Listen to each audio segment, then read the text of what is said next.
Hello बच्चों, unit and measurement के इस वीडियो नंबर 2 में आपका स्वागत है। क्लास 11th के प्यारे बच्चों, आपको वीडियो नंबर 1 में हमने ये सिखाया कि किसी फिजिकल क्वांटिटी का डायमेंशनल फार्मूला कैसे कैलकुलेट कर सकते हैं। बहुत ही आसान है। डायमेंशनल फार्मूला कैलकुलेट करने के लिए उस फिजिकल क्वांटिटी का फार्मूला पता होना चाहिए, सूत्र पता होना चाहिए।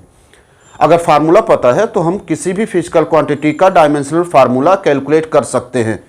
लेकिन उस डायमेंशनल फार्मूला में कुछ सिंबल यूज करे जाते हैं। वो सिंबल किस बेस पर बनाए जाते हैं, किस आधार पर बनाए जाते हैं?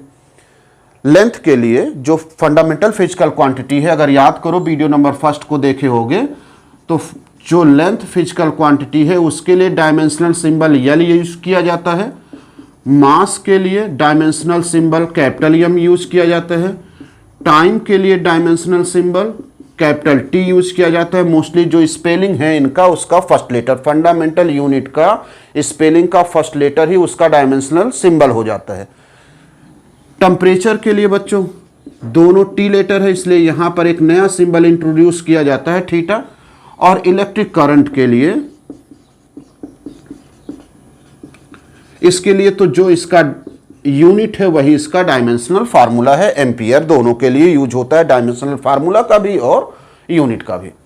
हम लोग इन तीनों चारों का यूज करेंगे। अभी फिलहाल क्लास 11th में एम्पियर का यूज नहीं होगा, क्लास 12 में यूज होगा, जब हम लोग इलेक्ट्रिक करंट पढ़ेंगे। वहां पर लिखने का स्टाइल, लिखने का ढंग, लिखने का रूल क्या है सिंबल का, जो उनका स्पेलिंग है, किनका स्पेलिंग, जो फिजिकल क्वांटिटी फंडामेंटल है उनके स्पेलिंग का फर्स्ट लेटर ही उसका डायमेंशनल सिंबल होता है।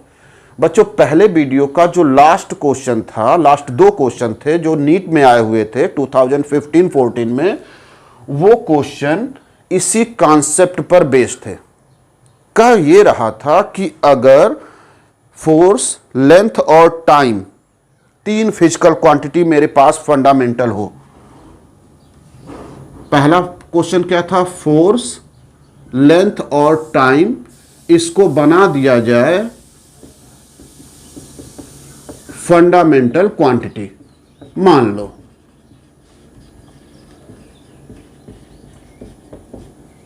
फंडामेंटल क्वांटिटी बना दिया जाए, तो मास का डायमेंशनल फार्मूला क्या होगा? तो अभी यहां पर स्टार्टिंग में क्या समझाया कि जो फंडामेंटल क्वांटिटी होती है उसके स्पेलिंग का फर्स्ट लेटर ही उसका डायमेंशनल सिंबल बनाया जाता है। ठीक, तो अगर क्वेश्चन ये कह रहा है फोर्स, लेंथ और टाइम, फोर्स, लेंथ और टाइम फंडामेंटल क्वांटिटी है, फंडामेंटल यूनिट है, मूल राशि है, तो इसका डायमेंशनल सिंबल क्या होगा? फोर्स का हो जाएगा डायमेंशनल सिंबल एफ, चूंकि इसकी स्पेलिंग का स्टार्ट एफ से ही होता है। लेंथ के लिए एल और टाइम के लिए हो जाएगा टी। टाइम टी से स्टार्ट होता है, लेंथ एल से स्टार्ट होता है, एफ से स्टार्ट होता है, इसलिए ये इसके नए डायमेंशनल सिंबल हो जाएंगे। ये कब लिखेंगे? जब इन्हें मान लिया जाए कि ये फंडामेंटल क्वांटिटी है बच्चों। अगर फंडामेंटल क्वांटिटी नहीं मानी जाएगी तो ये नहीं लिख सकते हैं। ठीक, तब तो ये मूल हमारे पास है ही, इसी के सहायता से इसको हम लोग निकालेंगे, जैसा निकाले थे वीडियो 1 में। तो अब मास कैसे कैलकुलेट होगा? जो भी फिजिकल क्वांटिटी का डायमेंशनल फार्मूला आपको कैलकुलेट करना होता है, सबसे पहले उसका फार्मूला लिखो। तो फेमस फार्मूला फोर्स के लिए मास इनटू एक्सीलरेशन, द्रव्यमान गुणे त्वरण। लेकिन जो हमको दिया हुआ है क्वेश्चन, उसमें त्वरण नहीं है, एक्सीलरेशन नहीं है। तो अपने फिजिकल क्वांटिटी के हेल्प की सहायता से इस एक्सीलरेशन को चेंज करो इन तीनों में, इस मास को चेंज करो इन तीनों में, क्योंकि मास भी नहीं है। तो कैसे चेंज किया जाए? मास को तो कैलकुलेट करना है, तो मास को चेंज करने की जरूरत नहीं है, एक्सीलरेशन को चेंज किया जाए। तो त्वरण का फार्मूला आपने पढ़ा होगा, वेग परिवर्तन की दर delta V by delta T. अभी प्रॉब्लम वही का वही है। फोर्स है, मास कैलकुलेट करना है, टाइम मिल गया लेकिन वेलोसिटी नहीं है, लेंथ दिया है। तो वेग भी तो आप लोगों को पता होगा, चाल बराबर होता है दूरी बटे समय, और दूरी एक तरह का लेंथ होता है, तो वहां पर हम लोग लिख सकते हैं लेंथ बाय टाइम। तो वेलोसिटी की जगह पर लिख सकते हैं लेंथ बाय टाइम, और नीचे टाइम था ही, तो ये टाइम आकर के नीचे वाले टाइम से मल्टीप्लाई करेगा तो हो जाएगा mLT²। जरा एक बार देख लो, क्या हम उन सभी क्वांटिटीज का यूज कर चुके हैं जो फंडामेंटल बनाए गए, मूल बनाए गए। FLT हो गया, मास का कैलकुलेट करना है। Therefore mass is equal to हो जाएगा FT²/L। अब आप इसका डायमेंशनल फार्मूला कैलकुलेट कर लो। मास का डायमेंशनल फार्मूला क्या होगा? Dimensional formula of mass is equal two dimensional formula of force. नए कॉन्सेप्ट के अनुसार F ही लिखना है, टाइम के लिए T ही लिखना है, तो T² हो जाएगा, क्योंकि यहां पर स्क्वायर है। लेंथ के लिए L ही यूज करना है, लेंथ के लिए L, फोर्स के लिए F, टाइम के लिए T। ये कब? जब वो फंडामेंटल बना दिए जाएं तब। प्यारे बच्चों, ये हो गया आंसर इसका। लेकिन आंसर लिखने का भी एक नियम होता है, फिजिक्स में हर चीज का एक नियम होता है। तो इसके आंसर को कैसे हम लोग लिखेंगे? इसके आंसर को लिखने का ढंग ये है कि जिस सीक्वेंस में, जिस क्रम में क्वेश्चन में मूल राशि को, फंडामेंटल क्वांटिटीज को दिया होता है, उसी क्रम में हम उसके आंसर को देते हैं। तो पहले फोर्स है, लेंथ है, टाइम है, तो आंसर में पहले फोर्स लिखेंगे, फिर लेंथ लिखेंगे और फिर टाइम लिखेंगे। ये हो जाएगा डायमेंशनल फार्मूला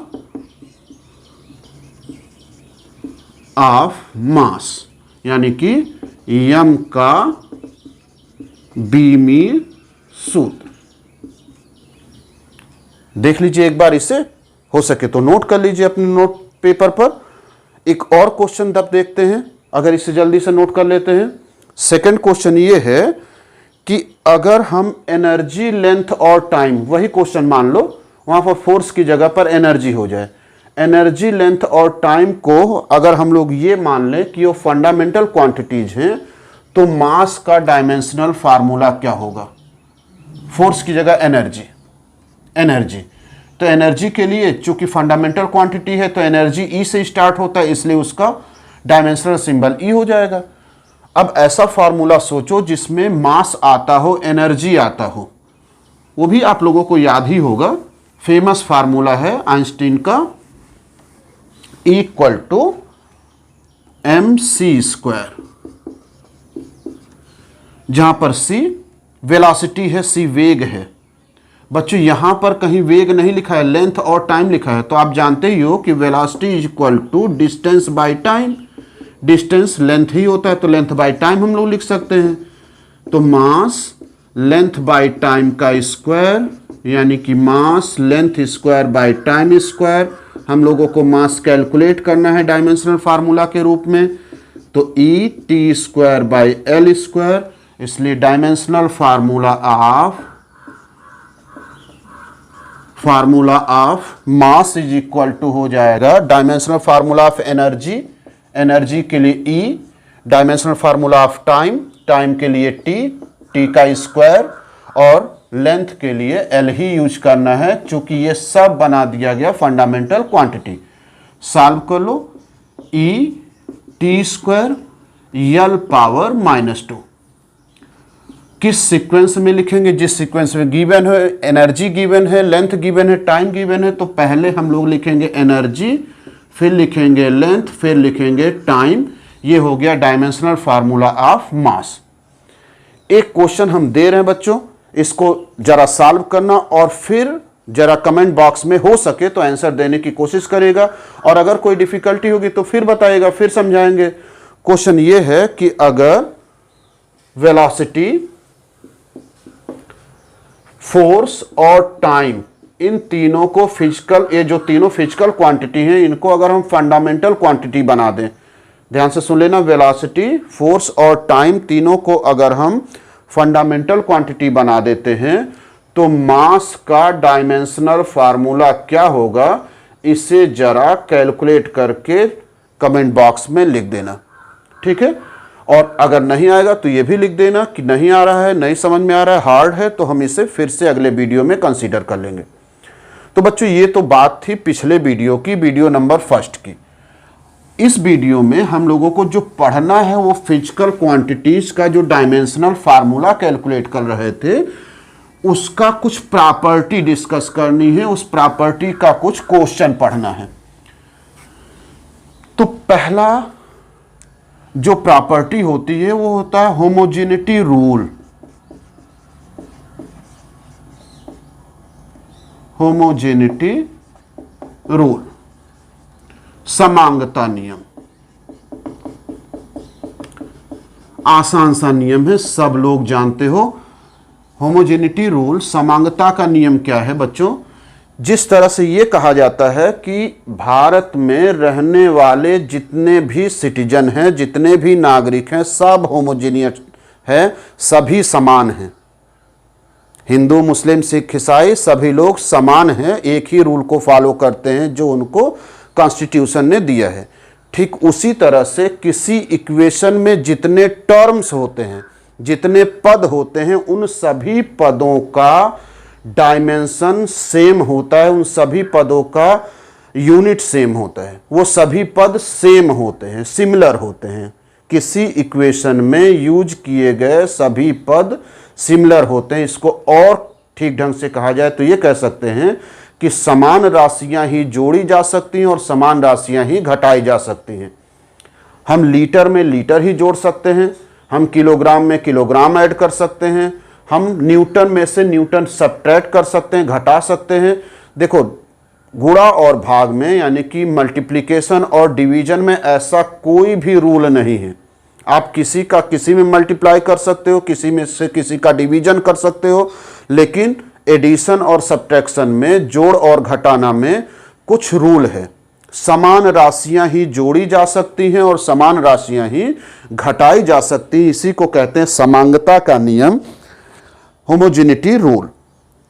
जरा और ठीक ढंग से समझो। मान लो हम एक इक्वेशन लिख रहे हैं, A B C D by E is equal to F. ये इक्वेशन है। तो इस इक्वेशन में कुछ चीजों को ऐड किया गया है। मान लो कुछ चीज घटा भी दें, माइनस भी कर दें, तो तीन टर्म है। ए फर्स्ट टर्म हो गया, बी सी सेकेंड टर्म हो गया, D by E third term हो गया, और इन सबके कैलकुलेशन के बाद जो आया है वो है एफ, जो दूसरे साइड में लिखा हुआ है। ये रूल ये कहता है कि किसी इक्वेशन में जितने भी क्वांटिटीज हैं सबका नेचर सेम होता है, सब एक ही फिजिकल क्वांटिटी के डायमेंशन को रिप्रेजेंट करते हैं, सबका यूनिट सेम होता है। मतलब समान राशियां जोड़ी जाती हैं और समान राशियां घटाई जाती हैं, लाइक टर्म ही ऐड किए जाते हैं और लाइक टर्म ही सब्ट्रैक्ट किए जाते हैं। तो यहां पर दो को ऐड किया गया, एक को सब्ट्रैक्ट किया गया, तो लाइक टर्म ये होंगे। मतलब जो फिजिकल क्वांटिटी ए होगा वही फिजिकल क्वांटिटी बी सी होगा, वही फिजिकल क्वांटिटी डी बाई ई भी होगा, क्योंकि इन तीनों को आपस में जोड़ा और घटाया गया है। रूल क्या है कि समान राशियां ही जोड़ी और घटाई जा सकती हैं, लाइक टर्म को ऐड और सब्ट्रैक्ट कर सकते हैं। तो ए में बी सी ऐड हुआ है, यानी कि ए का dimensional symbol, dimensional formula B C के डायमेंशनल फार्मूला के सेम होगा, और ए बी सी का जो डायमेंशनल फार्मूला होगा वही डी बाई ई होगा, क्योंकि इसको बाकी दोनों में से आपने सब्ट्रैक्ट कर दिया है। तो समान राशियां ही जोड़ी जाती हैं और समान राशियां ही घटाई जाती हैं। इसी को कहते हैं प्रिंसिपल ऑफ होमोजेनिटी या होमोजेनिटी रूल, समांगता का सिद्धांत, समांगता का नियम। ठीक, मतलब अगर हम लिखना चाहें तो ये लिख सकते हैं dimension of A, dimension of A को हम ब्रैकेट में यूज कर दे रहे हैं, बीमा ए का, ये इक्वल टू किसके होगा, dimensional formula of B C, dimensional formula of D E. किसी इक्वेशन में इक्वल मतलब समान राशियां को ही आप ऐड कर सकते हो और सब्ट्रैक्ट कर सकते हो। तो ये तीनों आपस में जोड़े घटाए गए हैं, तो इन तीनों का डायमेंशनल फार्मूला सेम होगा। अब इक्वल के दूसरे साइड चलते हैं। इक्वल के दूसरे साइड क्या है, एफ लिखा हुआ है। तो जो चीज हम ऐड या सब्ट्रैक्ट करते हैं वही क्वांटिटी हमको मिलती भी है। एडिशन और सब्ट्रैक्शन के बाद जिसको हम ऐड करते हैं या सब्ट्रैक्ट करते हैं, फिजिकल क्वांटिटी लास्ट में हमको वही मिलती है। मतलब मेरे कहने का ये है कि अगर आप 10 किलोग्राम में 2 किलोग्राम ऐड करो और फिर 1 किलोग्राम आप सब्ट्रैक्ट करो, तो कुल हो जाएगा 10 to 12 हो गया। 12 में से 1 आपने माइनस कर दिया, यानी कि 11 किलोग्राम हो गया। किलोग्राम में किलोग्राम ऐड कर सकते हो, किलोग्राम में से किलोग्राम सब्ट्रैक्ट कर सकते हो, समान राशियां को ही हम ऐड और सब्ट्रैक्ट कर सकते हैं, ये तो ठीक है। लेकिन एडिशन और सब्ट्रैक्शन के बाद जो आंसर आएगा वो क्या होगा, वो भी वही होगा जो हम ऐड या सब्ट्रैक्ट कर रहे थे। तो किलोग्राम किलोग्राम ऐड या सब्ट्रैक्ट कर रहे थे तो आंसर में भी हमको किलोग्राम ही प्राप्त होगा। उसी तरह से ए बी सी और डी बाई ई को ऐड और सब्ट्रैक्ट किए तो एफ जो मिल रहा है उसका भी फिजिकल क्वांटिटी, वो भी फिजिकल क्वांटिटी इन्हीं तीनों के सिमिलर होगी, यानी कि उसका डायमेंशनल फार्मूला भी इन्हीं तीनों के इक्वल होगा। इसको कहते हैं होमोजेनिटी रूल, होमोजेनिटी प्रिंसिपल, समांगता का नियम। बहुत सारे क्वेश्चन कंपटीशन में बच्चों इस कॉन्सेप्ट पर आए हुए हैं। चलो देखा जाए नियम एक बार फिर से, जब तक मिटा रहे हैं दोहरा लो। समान राशियां ही जोड़ी जाती हैं, समान राशियां ही घटाई जाती हैं। लाइक टर्म को ऐड कर सकते हैं, लाइक टर्म को सब्ट्रैक्ट कर सकते हैं। एडिशन और सब्ट्रैक्शन के बाद जो रिजल्ट मिलता है वो भी वही होता है जो हम ऐड करते हैं या सब्ट्रैक्ट करते हैं। एक क्वेश्चन आसान सा देखो, मान लो लिखा हो velocity v equal to AT plus b, जहां पर v वेलोसिटी है, t टाइम है, तो आपको a और b फिजिकल क्वांटिटी, कोई भी फिजिकल क्वांटिटी a और b है, उसका डायमेंशनल फार्मूला कैलकुलेट करना है। तो ये दोनों चीज ऐड करी गई है ना, दोनों को ऐड करके मिला क्या है, मिला है वेलोसिटी।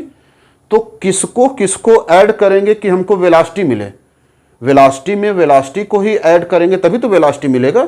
रिजल्ट वेलोसिटी आया है, रिजल्ट वेग आया है, तो वेग कब आ सकता है, जब वेग में से वेग जोड़ें या वेग में से वेग को घटाएं। तो यहां दो क्वांटिटीज को जोड़ा जा रहा है, तो दो क्वांटिटीज कैसी होंगी, जो कि रिजल्ट वेलोसिटी आ रहा है इसलिए वेलोसिटी होंगी।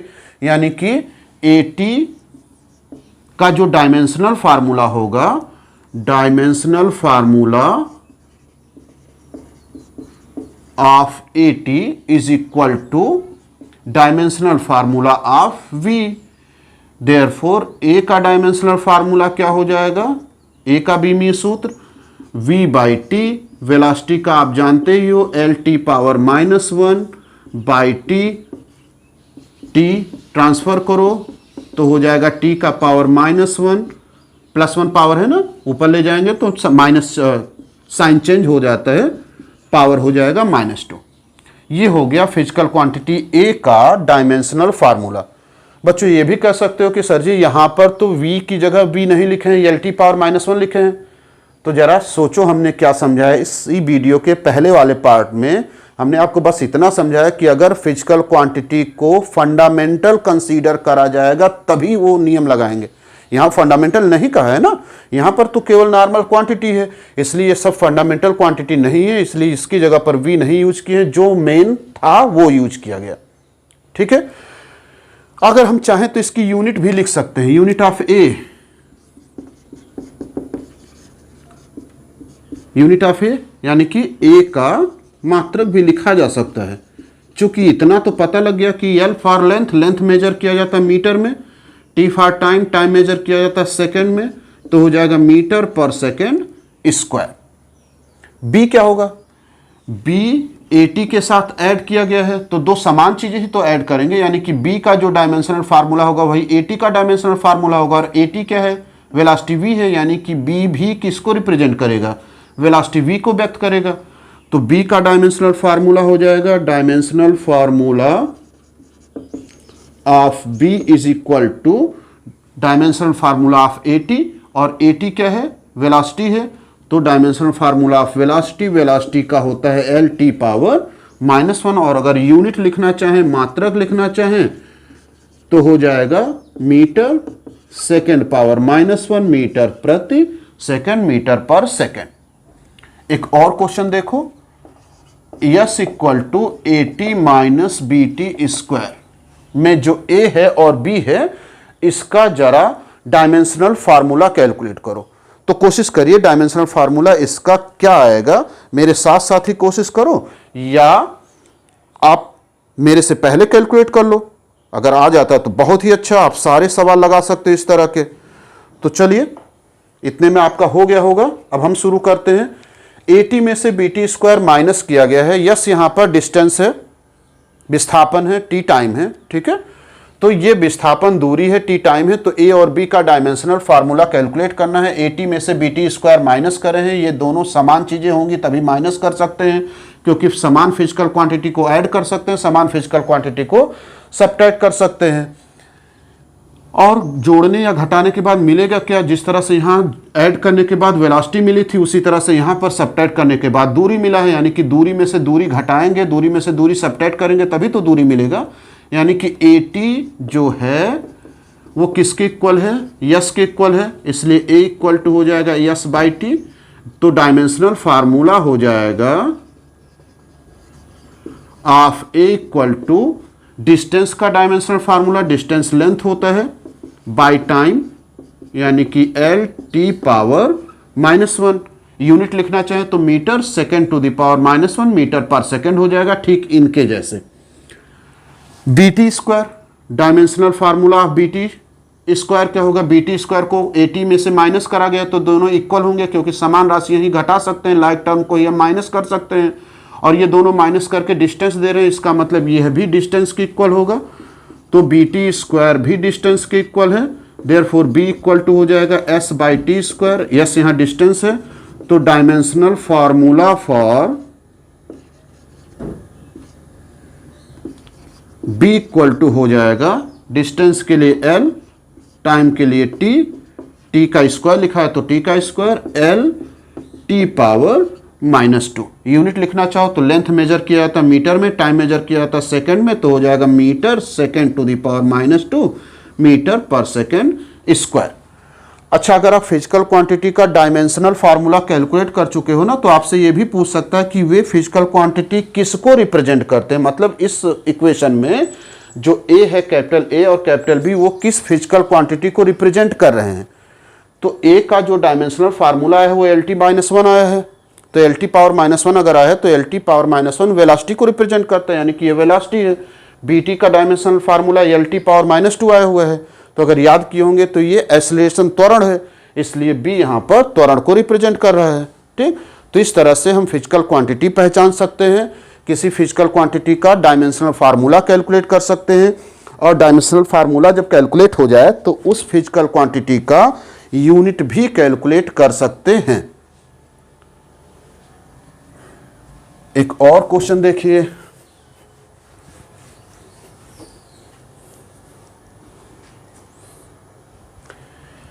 एक फेमस क्वेश्चन है वांडर वाल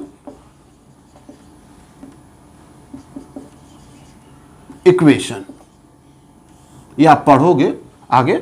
wander Waals equation P plus A by V square V minus B equal to RT, जहां पर T टाइम है, ध्यान से सुन लेना, V आयतन यहां पर है, P प्रेशर है, दाब है, P प्रेशर दाब, V आयतन volume, R gas constant, T temperature. तो आपको A और B जो फिजिकल क्वांटिटी होगी, कोई भी फिजिकल क्वांटिटी होगी, इस क्वांटिटी का डायमेंशनल फार्मूला कैलकुलेट करना है। बच्चों एक बार देख लो इसमें क्या क्या है, P प्रेशर, V वॉल्यूम, आयतन, T टेम्परेचर। तो आपको कैलकुलेट करना है A और B का डायमेंशनल फार्मूला। चलो अब B को देखो, छोटा सा है, B को किसमें से सब्ट्रैक्ट किया गया है, V में से, और V क्या है, आयतन है, वॉल्यूम है।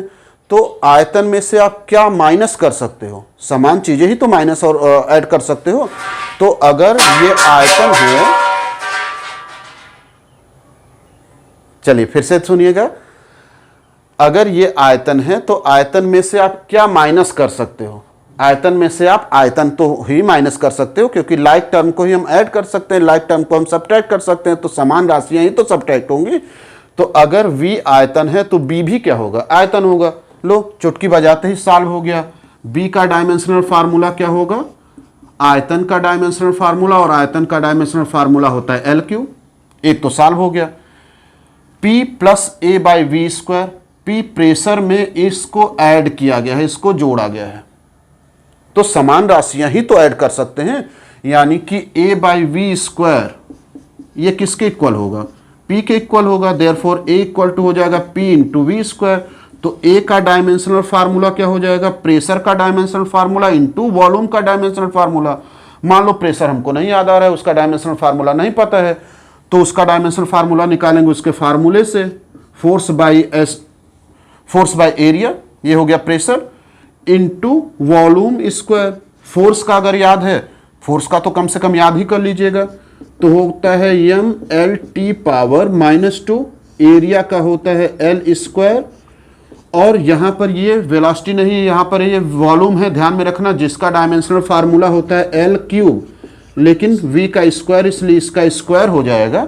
चलो सभी को सॉल्व कर लो, बस हो गया आंसर इसका भी। एक L से एक L कैंसिल हो जाएगा, यहाँ पर पावर का पावर है तो पावर के ऊपर पावर लगा देते हैं, तो पावर का मल्टीप्लिकेशन हो जाता है, 3 में 2 का मल्टीप्लाई हो जाएगा 3 2 जा 6। तो ए जो क्वांटिटी है उसका डायमेंशनल फार्मूला हो जाएगा m(T)⁻², L⁻6, 3 2 जा 6 बाई, एक L नीचे बचा हुआ है, L² में से एक कैंसिल हुआ था, एक बचा था, इस L के पावर +1 को ऊपर ले जाओगे -1 हो जाएगा, 6 में से एक माइनस हो जाएगा, तो हो जाएगा m(T)⁻², और L⁻5। ये हो गया फिजिकल क्वांटिटी A या कांस्टेंट A का डायमेंशनल फार्मूला। तो समान राशियां ही जोड़ी जा सकती हैं, समान राशियां ही घटाई जा सकती हैं। इसी कॉन्सेप्ट पर ये सारे क्वेश्चन चल रहे हैं। एक क्वेश्चन और देखो, नोट भी करते रहिएगा, इसलिए हम रुके हुए हैं। मान लो लिखा हो अगले क्वेश्चन में velocity v = at + b + c by d - t, ऐसे कोई इक्वेशन बना दिया गया। तो आपको a, b, c और d का जो भी कांस्टेंट या फिजिकल क्वांटिटी है, इसका आपको कैलकुलेट करना है डायमेंशनल फार्मूला, जहां पर v वेलोसिटी है और t टाइम है। तो अब तो याद हो गया होगा कि समान राशियां ही जोड़ी जा सकती हैं, समान राशियां घटाई जा सकती हैं, और जोड़ने घटाने के बाद जो मिलता है वही चीज़ हम जोड़ते या घटाते हैं। यानी कि अगर ये वेलोसिटी है तो वेलोसिटी को वेलोसिटी में ही जोड़ा गया होगा, तभी हमको वेलोसिटी मिला होगा, ठीक, या वेलोसिटी में से वेलोसिटी घटाए होंगे तभी हमको वेलोसिटी मिला होगा। यानी कि at भी वेलोसिटी को रिप्रेजेंट कर रहा है, ये भी टर्म वेलोसिटी को रिप्रेजेंट कर रहा है, ये भी टर्म वेलोसिटी को रिप्रेजेंट कर रहा है, ये भी टर्म वेलोसिटी को रिप्रेजेंट कर रहा है। तो अगर at वेलोसिटी को रिप्रेजेंट कर रहा है तो a किसके इक्वल हो जाएगा, v/t, इसलिए a का डायमेंशनल फार्मूला हो जाएगा, वेलोसिटी का डायमेंशनल फार्मूला L⁻⁻1, टाइम का डायमेंशनल फार्मूला t, सॉल्व कर लो, L⁻⁻1, t नीचे से ऊपर ले जाओगे फिर से -1 हो जाएगा, यानी कि a का डायमेंशनल फार्मूला हो जाएगा L⁻²।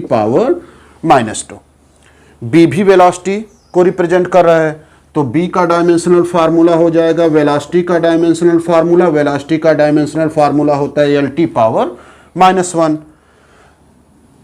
d में से t माइनस करे हो तो लाइक टर्म ही तो माइनस कर सकते हैं, t टाइम है, तो टाइम को आप किस में से माइनस कर सकते हो, टाइम को टाइम में से ही माइनस कर सकते हैं। यानी कि d भी किसको रिप्रेजेंट करेगा, टाइम, चूंकि समान क्वांटिटीज को, लाइक टर्म को हम सब्ट्रैक्ट कर सकते हैं, तो t फॉर टाइम यहां पर गिवन है, तो टाइम को हम माइनस कर रहे हैं किस में से, टाइम में से, इसलिए d जो फिजिकल क्वांटिटी है यहां पर इस इक्वेशन में, उसका डायमेंशनल फार्मूला हो जाएगा टाइम के इक्वल, और टाइम का डायमेंशनल फार्मूला होता है t। c का चलो निकाला जाए, उससे पहले एक नोट पॉइंट, थोड़ा सा मैथ और फिजिक्स में यहां पर डिफरेंस हो जाएगा।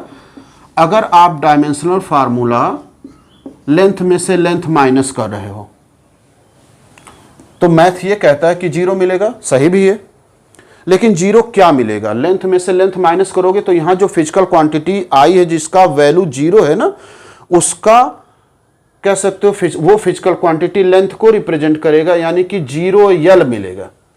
तो L में से L माइनस करे हैं तो आपको लेंथ ही मिलेगा, किलोग्राम में से किलोग्राम माइनस करोगे, जैसे लिखा हो 10 किलोग्राम -10 किलोग्राम, तो 0 तो मिलेगा, ठीक है, लेकिन 0 क्या, किलोग्राम ही तो मिलेगा।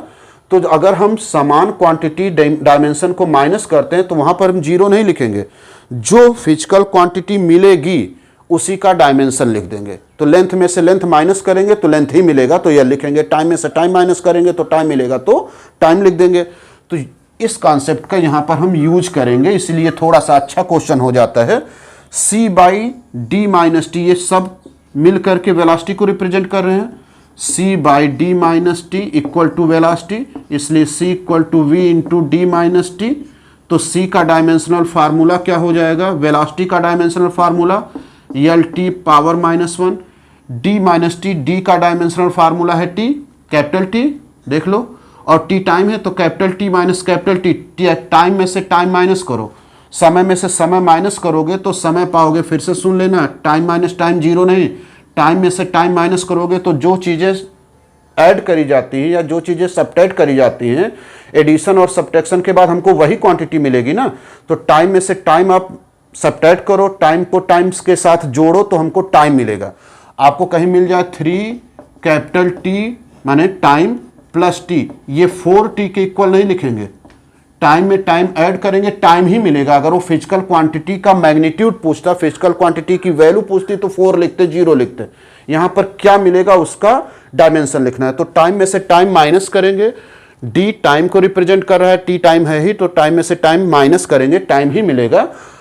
दोनों को सॉल्व कर लो, यल टी पावर -1 और टी का पावर कुछ नहीं दिख रहा है तो +1 होगा, +1 -1 कैंसिल, यानी कि सी हो जाएगा एल।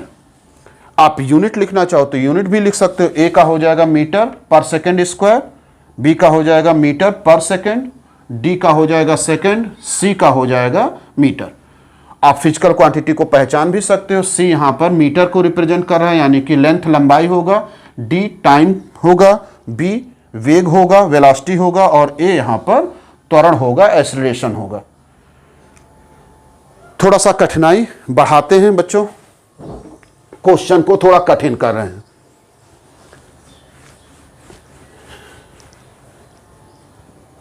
मान लो लिखा हो, ये भी फार्मूला बड़ा फेमस है, half mv² equal to h new.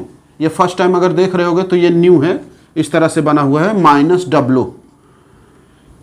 इसमें से w का डायमेंशनल फार्मूला कैलकुलेट करो, half mv² equal to h nu minus w। W कोई फिजिकल क्वांटिटी होगी, उसका डायमेंशनल फार्मूला कैलकुलेट करो। ना तो आपको ये दिया हुआ है कि h क्या है, ना तो ये दिया हुआ न्यू क्या है, लेकिन हाँ जो कुछ दिया हुआ है अगर थोड़ा ध्यान से देखो तो आप बता सकते हो कि ये आखिर है क्या।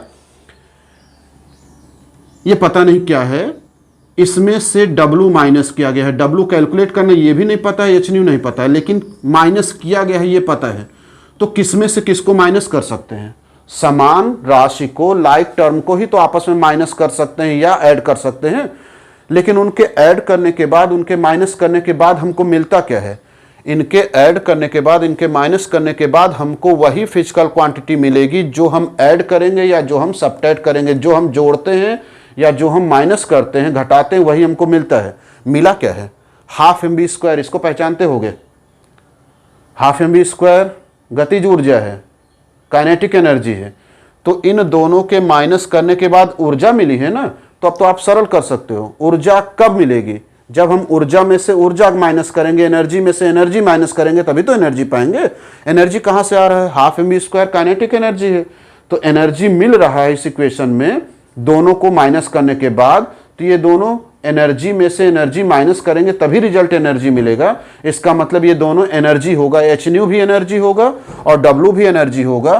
तो W अगर एनर्जी है, अब कंफर्म हो गए, तो इसका डायमेंशनल फार्मूला वर्क के डायमेंशनल फार्मूला के ही इक्वल है। जैसा वीडियो फर्स्ट में हम आपको समझाए थे कि work is energy, energy is work, तो जो डायमेंशनल फार्मूला एनर्जी का होता है वही डायमेंशनल फार्मूला वर्क का भी होता है। ठीक, एक क्वेश्चन और देख लो, या इस क्वेश्चन को करके देखो। अगर लिखा हो distance yes equal to a/b-t², ऐसे क्वेश्चन अगर हम आपको दे दें, यानी कि इस वीडियो का ये क्वेश्चन नंबर 2 हो जाएगा जो होमवर्क के रूप में रहेगा। तो जरा a और b का डायमेंशनल फार्मूला कैलकुलेट कर लो कि a का डायमेंशनल फार्मूला क्या होगा और b का डायमेंशनल फार्मूला क्या होगा। जहां पर यस डिस्टेंस है, दूरी, t टाइम है, समय।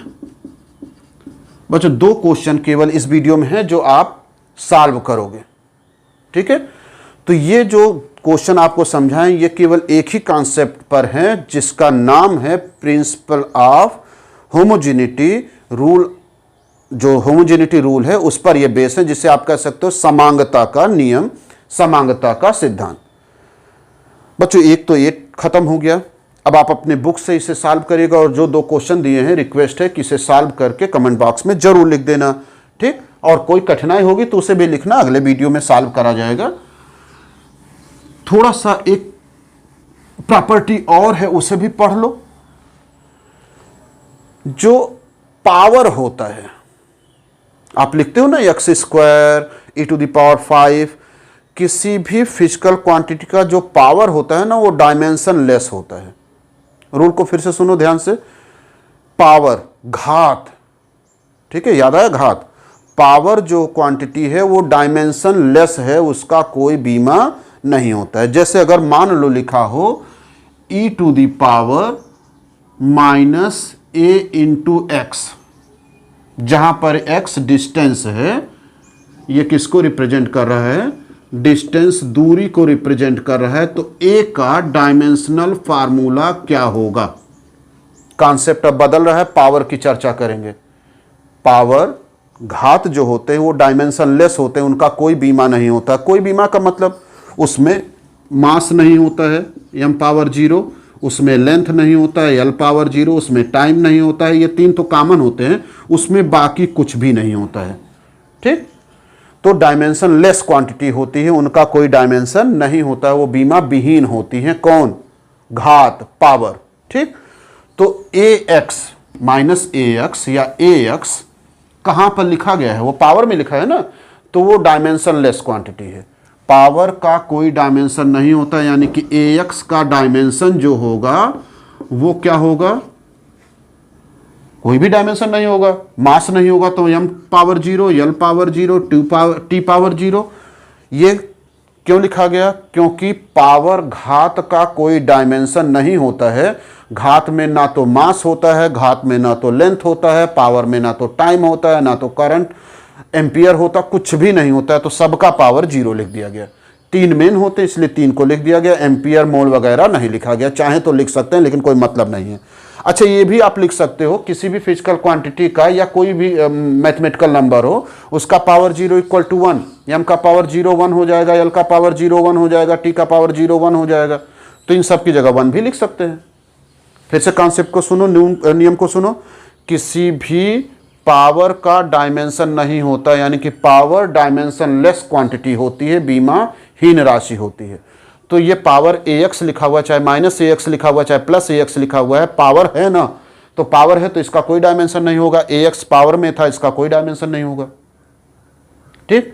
कोई डायमेंशन नहीं तो m का पावर 0, l का पावर 0, t का पावर 0 या 1, ठीक है। 1 भी लिख सकते हैं। अभी फिलहाल हम केवल 0 0 लिखेंगे। हमको केवल डायमेंशन a का कैलकुलेट करना था, तो आपको x को ट्रांसफर करना होगा इक्वल के दूसरे साइड, तो डिवीजन हो जाएगा l⁻0 t⁻0 bye x। x क्या दिया है? x डिस्टेंस है, तो डिस्टेंस का डायमेंशनल फार्मूला क्या होता है? डिस्टेंस भी तो लेंथ ही होता है, क्योंकि स्केल से मेजर कर सकते हैं। तो l नीचे से ऊपर ले जाओगे, l का पावर +1 है, ऊपर जाएगा -1 हो जाएगा। ये हो गया m⁻0 1 t⁻0 1, यानी कि l का पावर -1। तो ऐसे भी लिख सकते हो, ऐसे भी लिख सकते हो। ये जो था वो l पावर -1 डायमेंशन को रिप्रेजेंट कर रहा है। इसका डायमेंशनल फार्मूला हो गया l पावर -1। ऐसे मान लो लिखा हो I = I0 exp means exponential e -α_t², जहां पर I करंट है, इलेक्ट्रिक करंट, t टाइम है, तो अल्फा का डायमेंशनल फार्मूला क्या होगा? exp अगर लिखा हुआ है तो इसका मतलब e⁻ लिख देना। तो किसी भी पावर का कोई डायमेंशन नहीं होता, सीधी सीधी बात है। यहां पर पावर में ये लिखा हुआ है α_t², ये डायमेंशन लेस होगा, इसका कोई डायमेंशनल फार्मूला नहीं होगा, ठीक। t टाइम गिवन है, तो अल्फा = हो जाएगा m⁻0 l⁻0 t⁻0 by t²। t time है तो इसका डायमेंशनल फार्मूला हो जाएगा, अल्फा का dimensional formula = l² t² sorry m power 0, l power 0, t power 0 और टी स्क्वायर को नीचे से ऊपर ले जाओगे तो m power 0, l power 0, t power -2 यानी कि t का पावर -2, ये हो जाएगा अल्फा जो क्वांटिटी थी उसका डायमेंशनल सिंबल। तो बच्चों इस वीडियो में केवल 2 चीज़ें पढ़ी गई हैं। समान राशि ही जोड़ी और घटाई जाती है, जिस पर बहुत सारे क्वेश्चन हम लोगों ने लिए, और दूसरा पावर का घात का कोई डायमेंशन नहीं होता है। प्यारे बच्चों ये दोनों कॉन्सेप्ट पर जितने भी क्वेश्चन आपके बुक में होंगे सब आप सॉल्व कर सकते हो, उसी में से हमने कुछ लिया है, सब सॉल्व कर सकते हैं आप, कोशिश करिएगा, सब कुछ हो जाएगा। ठीक, अगले वीडियो में हम आपको कुछ और प्रॉपर्टी होती है उसके बारे में डिस्कस करेंगे। तब तक के लिए प्यारे बच्चों बाय बाय।